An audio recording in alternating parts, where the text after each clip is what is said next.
We'll be starting in 2 minutes. Наша первая сессия посвящена веку инноваций в образовании. Благодаря научным Our first session is dedicated to innovations in education. What was impossible now is the reality. Currently, we are in the era of the educational development, and it will impact on our future and the system of education. And today, at our key presentation, Mr. Kuanysh YERGALIEV will present, and the main Chief Technology Officer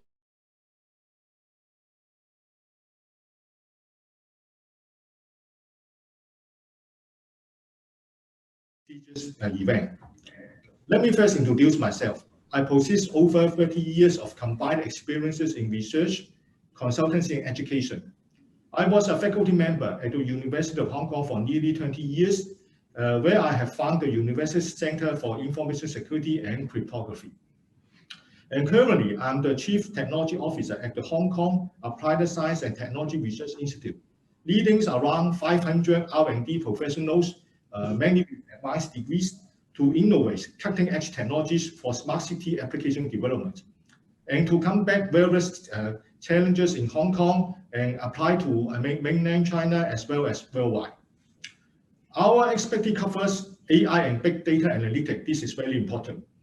Cybersecurity and trust technologies, integrated circuits, communication technologies, and Internet of Things devices. Based on my experiences, I'm happy to share with you some of my thoughts about the role of innovation in the current and the future world, and how you, the younger generation, can actually apply to all of us, shall be equipping ourselves for this new age. Now, the first one, most important, is about the importance of data analytics. To be honest, from now on, knowledge in the data science will be essential to every sector, just like the language skill, okay? Just like we know English, okay? So this is my first and most important advice to you. Data analytics plays a vital role in the world's socio-economic development and address many, many global issues. For example, at medical research levels, symptom tracking help the researchers to better understand the COVID-19, and in the operation, the sharing and the analytic of data, including the location and number of new COVID cases, the rate of recovery and death, helps to formulate and assess about the effectiveness of the healthcare and try to mitigation policies, all of them.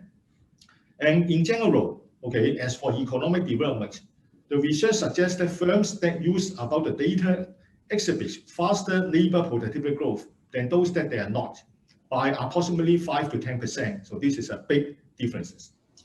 And in my sharing, okay, the data that I quote are from common sources like the OECD, but actually you can see that this kind of the funding can be similar in many major worldwide statistics. The studies shows that the enhancing about the data access and sharing will help to create 10 to 20 times more value to the data user, as well as 20 to 50 times more value to the wider economy. So very significant. And of course, with the data, the intelligence, AI, is also important to them.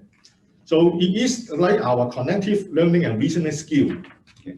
And the PwC Pricewaterhouse, okay, estimate that the global GDP would be up to 40% higher in the year 2030 as a result of the using of AI.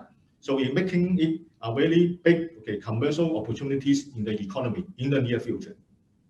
So of course, I advise every young people to learn about the data analytics. Of course, the technology is applicable to every sector. For example, in the fintech, it makes the financial transaction easier, faster, and safer. And you can see that in some new area, like the art tech, will make the artistic expressions more diversified and richer in the content. And of course, in the manufacturing, Industrial Revolution 4.0, the production process will be automated more to be more cost-effective and capable of manufacturing more personalized product. So this is very important. Of course, the technology has opportunities, but also comes in challenges.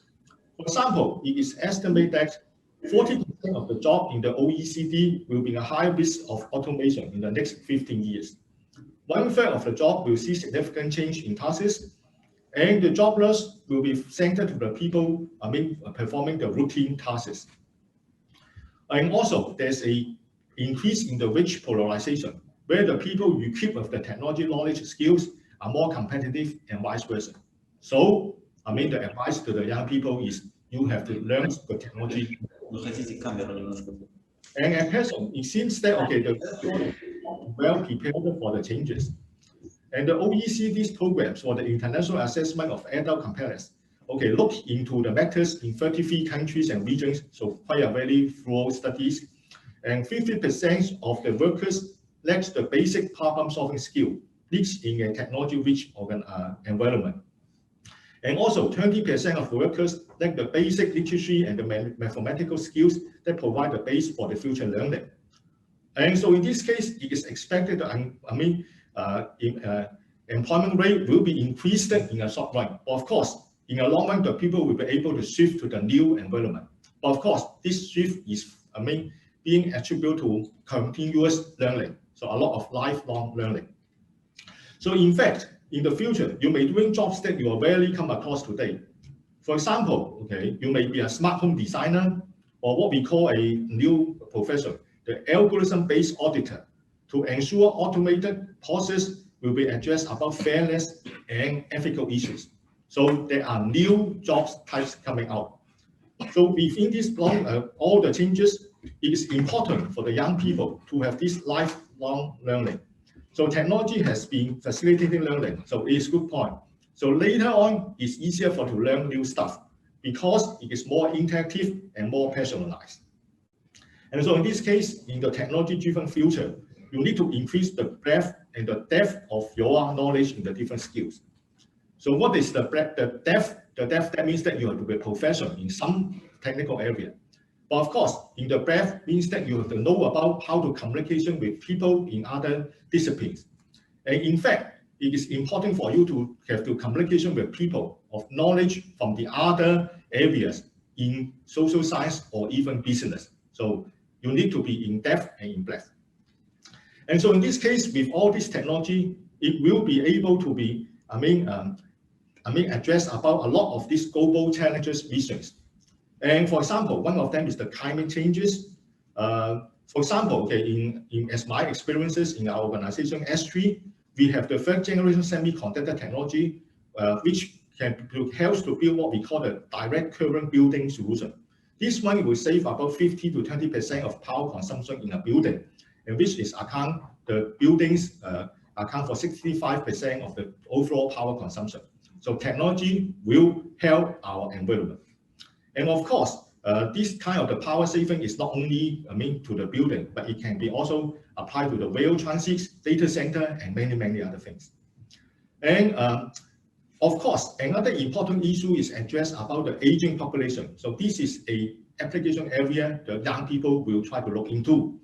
According to the UN's world population prospect, 1 in 6 people in the world will be over the age of 65 by the year of 2025. So technology will help these, longer life people. And we want to improve the quality of life and the healthcare services. And in S3, we try to rely on the big data analytics so as to provide better diagnostics and treatment of medicals, and also the providing of the services. And also some other areas like the AR, VR technology will help to bring in people from remote site to be closer. Just now, right now, we are using the Zoom meeting so that we can have close contact.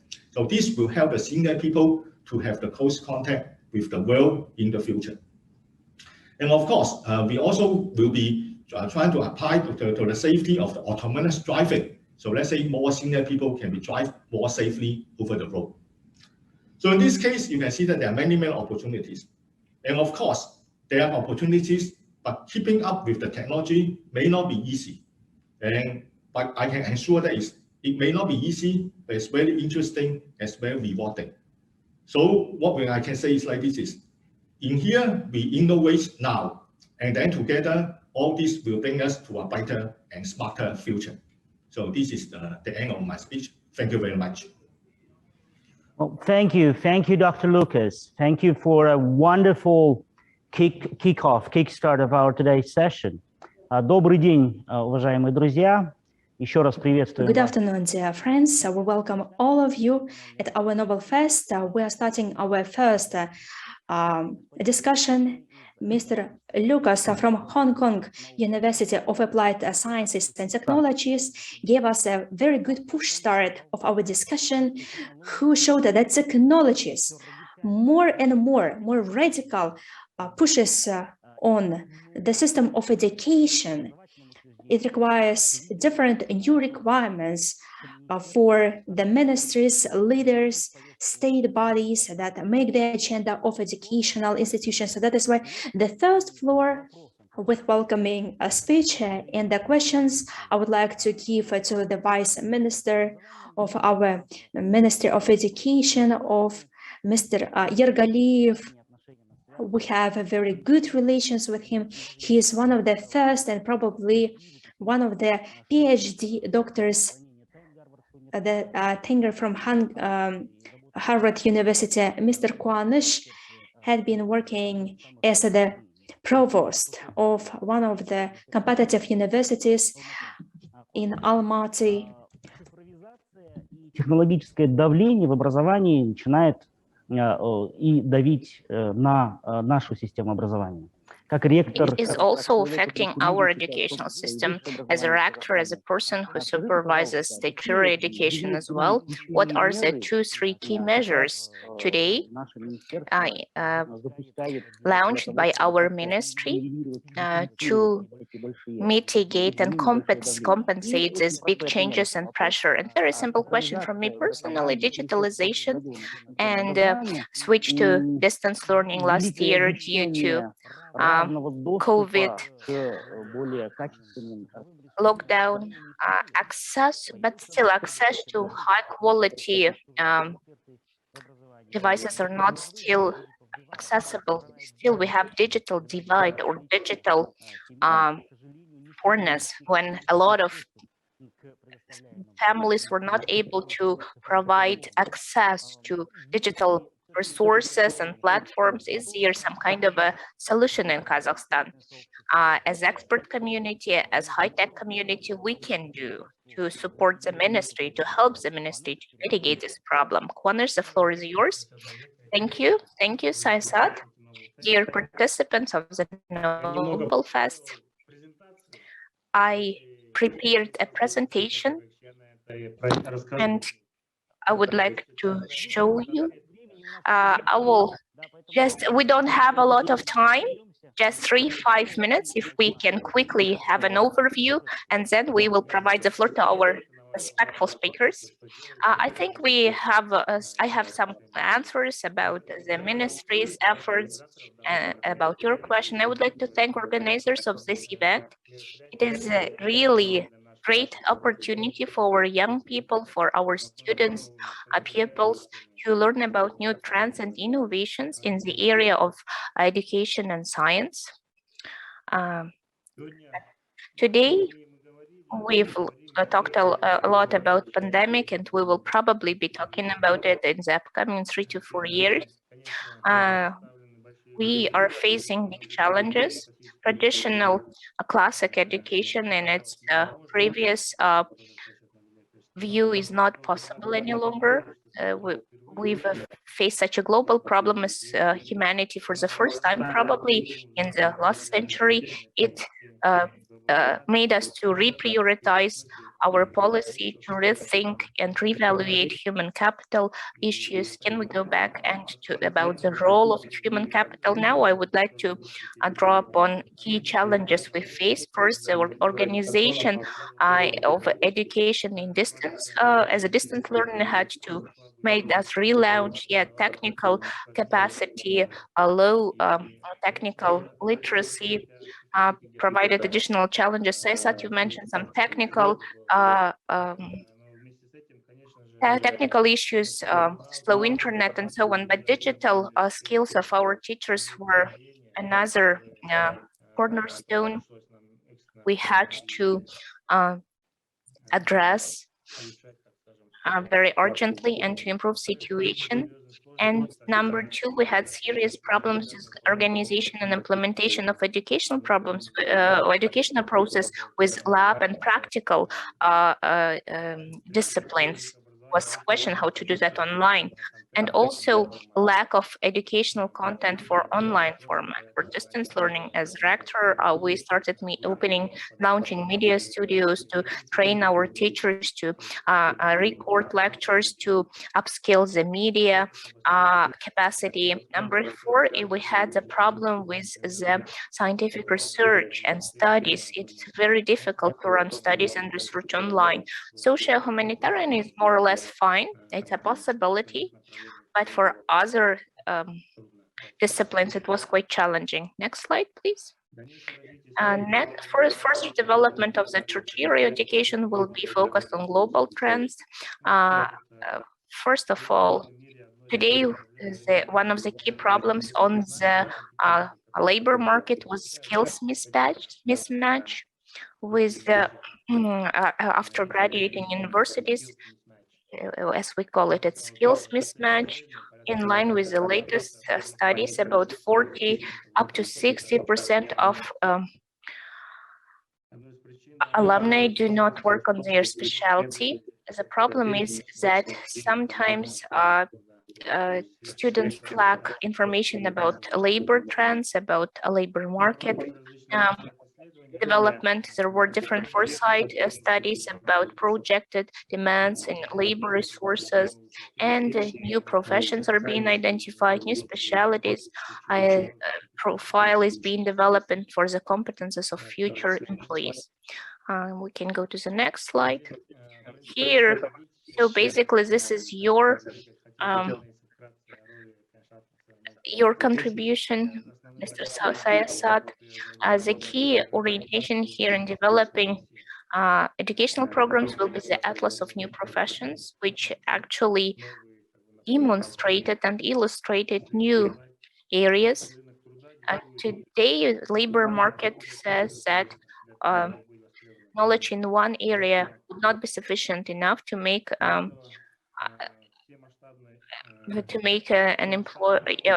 employee competitive. It is multidisciplinary approach in training and capacity building. We are speaking about IT lawyers, about digital teachers, and so on. Also, it is about basic skills as critical thinking and empathy. And during one of the meetings, one of the leaders of IT companies, one of the CEOs said that graduates of university where I used to work, in addition to professional skills, they had very good communication skills. He was referring to soft skills, what's very important in today's world, in addition to professional skills and competences. Another problem in the global labor market is obsolete skills that people are not competitive anymore because knowledge are outdated. Before this students graduate, knowledge changes, conditions change. Therefore, it's always about updating and also about addressing necessity and additional knowledge. Therefore, it is very important about micro qualifications and NAINA degrees. And it is another thing we are currently trying to work on. And what Mr. Sayasat was asking about, that's what we are addressing and tackling. We are trying to implement these approaches in educational process now. Next slide, please. In particular, for implementation of this task, we have the concept of a lifelong learning. This is a concept which actually focuses on acknowledging results of formal and informal education. It will be making possible to get new knowledge and skills, which will ensure corresponding classifications of employees meeting requirements of the economy. Next slide, please. in particular about accessibility. Improving competitiveness of human capital is a very important task for us.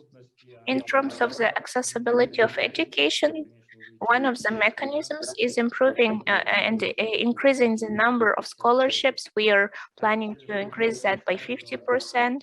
Also, widening access to tertiary education, to have the academic excellence centers.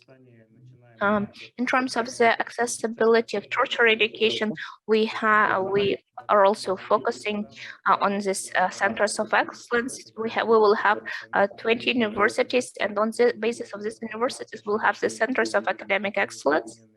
And on that basis, we will have new curriculum, new programs developed together with our international partners and employers in the regions. In addition to that, we are planning to create 2 regional universities following the example and a path of Nazarbayev University. Probably you've heard about that, about University of Arizona. Was really interested and is really interested in our education. They are planning to partner with one of universities in Kazakhstan, and it's ready to provide international educational standard from United States. So this will be ensuring accessibility of a quality education to our young people. And here, this is a digital campus. This is one of the priorities. This is future developing digital strategies of universities, digital campus, which is about transformation of all the processes following digitalization. And in conclusion, I would like to mention that the head of state pays a lot of attention to the development of science and implementation of innovation. He actually mentioned that during his message to the people of Kazakhstan, and we are currently working on amendments to the law on education. Pandemic demonstrated and illustrated all our gaps.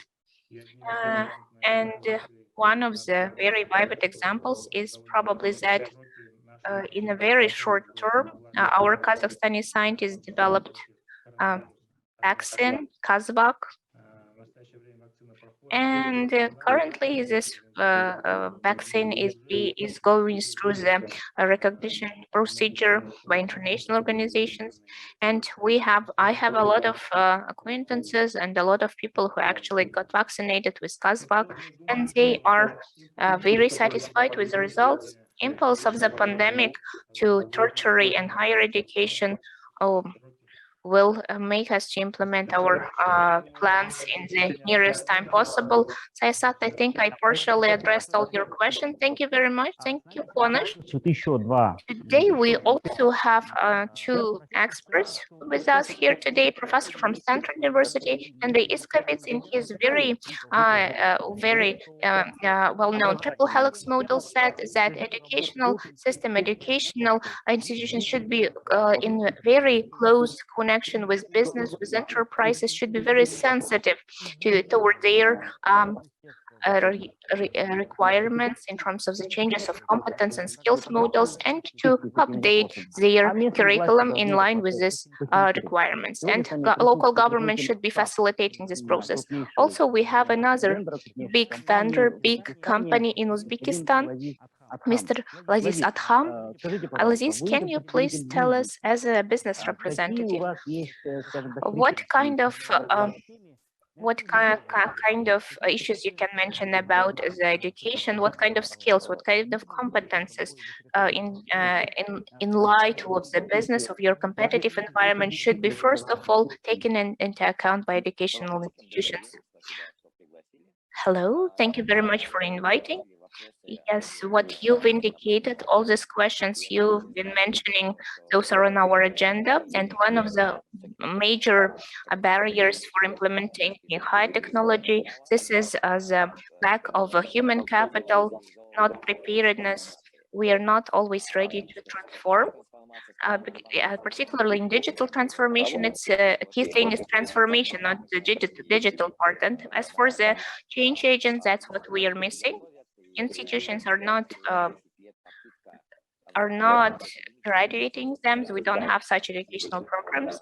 And in the nearest decade, new areas are not very successful because technology is when you are graduating at once, you have to apply that in practice. If you are training students at the years 2 and 3, by the graduation, students might forget everything. And so we have our own academic courses where we train students online and offline, and we see trends that it is hunting certificates from Microsoft, from Cisco, from Water Plus ICT, and in order to become a specialist, you have to graduate and then in 6 months to become some kind of a specialist in SAP, or and to get a good salary, and it's not required to go to university for 3 to 4 years. One only thing we see is a difference between the university students, guys who can learn, who can concentrate and achieve some short-term skills in concentration in totality of their attention. They can better acquire and better process. But in Uzbekistan, we see great increase in academic front. Where all these restaurants and cafes are becoming training centers, language centers for English language. And number two, we are seeing such a business. It's not only about SAP, but actually private call centers dispatching from Amazon. Deliveries, we have about 500 operators with dispatching. They about 1% of $80 billion market in logistics. It is 10,000 USD in the United States, and in Tashkent it's 1 or 2,000. And to become a dispatcher, you don't need you need just 1 month's training and an IELTS of 6.5 or 7. And the question is whether a school graduate will be actually getting IELTS and becoming a dispatcher in Amazon, getting 1.5 or 2,000 US dollars, or two. And actually, externally, it's all his or she's also an office clerk. But we're going to university for 3 or 4 years to get a degree, to sit at the lowest level of a corporate sector and to become a career from 500 USD. And the choice is actually very apparent. Short-term educational program with immediate recognition of his or her knowledge and expertise will be prevailing, and young people will be more likely to choose that. And as for the brand certificate, sometimes means a lot more. Cisco, for example, means a lot than a 4-year degree in engineering. And this is about a short-term planning of young people. They don't have such 3, 5, 10 years plan. With this, I will probably add that big companies are also acting and playing their role. Google, Amazon, they're launching their big programs, so Google Learning Certificate, Lindr.com, LinkedIn certificates, and basically it is an alternative to formal higher tertiary and vocational training in a way of a short-term certification programs, absolutely. And young people have a bigger choice, and these companies have the consortiums established, which don't take into account high degree certificate, higher education degrees and certificates. And what can it bring us to, Laziz? What do you think? It is actually an element of the value of a degree, a diploma, I think. And new business will make the educational content free of charge. And I think in the future, it will be like in a supermarket choosing anything, but there might be new people who will be certifying you and qualify you.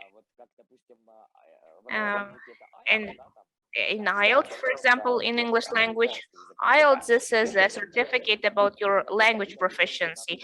And very similarly, when you are getting an interview, you will have to provide certificate from assessment centers which qualify to digitalize your skills, state that in its qualification you A, E, B, or you have this and the skills after finalizing some courses. This is more important, and this is new business. Number two is I believe there will be people who will be aging among young people when you will have a huge access to educational content and it's free of charge, just take and consume. In this diversity menu, it is necessary to develop your trajectory of personal development for 3-5 years where you will be moving, which path to choose. There were trackers, familiar, educational familiar or trackers. Yes, a very proper term, and probably parents will be paying more for that rather than for university degrees. There will be still classic things, medicine or architecture, or the gradation in terms of skills. We still have the subdivision of labor contributions, but they will be directing us in terms of the classic education. It will be still there. Thank you, Laziz. My kids disagree with me. They believe that you can become a doctor or an agrarian following YouTube recommendation. Thank you, Laziz, for very good discussion. I would like to provide the floor to our last expert, and Mr. Victor, a multidisciplinary researcher from European Azerbaijan College, and within our big project, Atlas of New Professions of the Competences in Kazakhstan, we very quickly understood that the key demand from industry is coming towards the blue collar and vocational training. Victor, you for a very long time, you run research in different methodologies of education, improving quality of education. And what can a vocational training offer? Vocational education or vocational training can offer to the demands of industry? What kind of principles we should transform curricula and educational programs in vocational education? Victor, please. Hello. Did you get my question, Victor? Right. Please, again. Yeah, did you catch my question? Let me just repeat it. Yes, I catch. Okay, good. So first of all, thanks for inviting me here. I would like to say, addressing your question directly, that we are today in a very, very big change. It's actually a change of an epic magnitude. The whole process of reasoning is changing. So education is part of the reasoning process, and introduction of artificial intelligence forces us to think about it in a way, and obviously it derivates later into education as well. Now, the thing is that with artificial intelligence, many routine if we talk about employment, many routine works will be computer, artificial intelligence. Therefore, the class, for instance, technical education, mathematics education, starts to be outdated. Comes in the human component, creativity. One of the main things we need to do, and this is what I personally practice, combining analytic reasoning with creative reasoning. And this is the main part, that cannot be done by machines, or sorry, it cannot be done that creatively by machines. We can take artificial intelligence, for instance, program it to have to have a wide variety of options, but that's not exactly creativity. That's not exactly an insightful, let's say, insightful solution. It is the variety inputs that is processed in a more sophisticated way. But creativity, something that we human beings can do, creativity is thing that machines cannot do at the moment. And it is very unlikely that they will be able to do it. I will explain why it is unlikely that they will be able to do it. As for education, the emphasis should be on creativity and foremost. How we can activate in our students, whether they are school or university students, how we can activate creative reasoning, creative solutions, and not necessarily the, so to speak, regulatory reasoning. So that means that they know how to regularly reason, or they know what is the process of reasoning in that particular situation on these kind of situations, but they to come to a new topic, new problem that usually requires interdisciplinary approach. And interdisciplinary approach, not just like combining a few domains, but particularly combined domains can bring together a synergetic solution. That is that is something that human mind can do.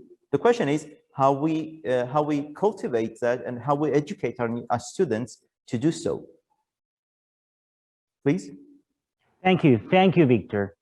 Creativity, again, is so far, by far, the only human quality not being copied or imitated by AI and all these the different technologies that's out there. But I have a couple of questions from the audience. У меня несколько вопросов от аудитории. I have a couple of questions from the audience. This year in 2021, were there any universities that were financed in the framework of this program, the Center of Educational Mastership? Could you please tell me 2 or 3 skills that you consider as businessman, as the representative of the industry, as critical for all the young people who come to you to find job? Mr. Kuanysh? Да, я иду на переговоры с других. Я думаю, что... I think that because we have clip thinking, because of this flow of information, critical thinking, when you differentiate fake news, when you do not refer to Wikipedia or YouTube, it's a critical thinking. And accordingly, taken into account huge flow of information,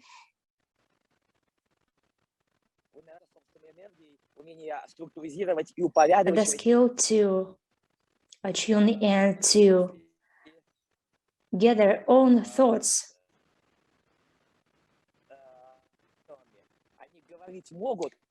They can speak because there are many definitions, but to structurize and to make a trajectory and to work with that, there can be some problems. To learn how to learn, probably it's 1,000 years of problem, but we're faced with that.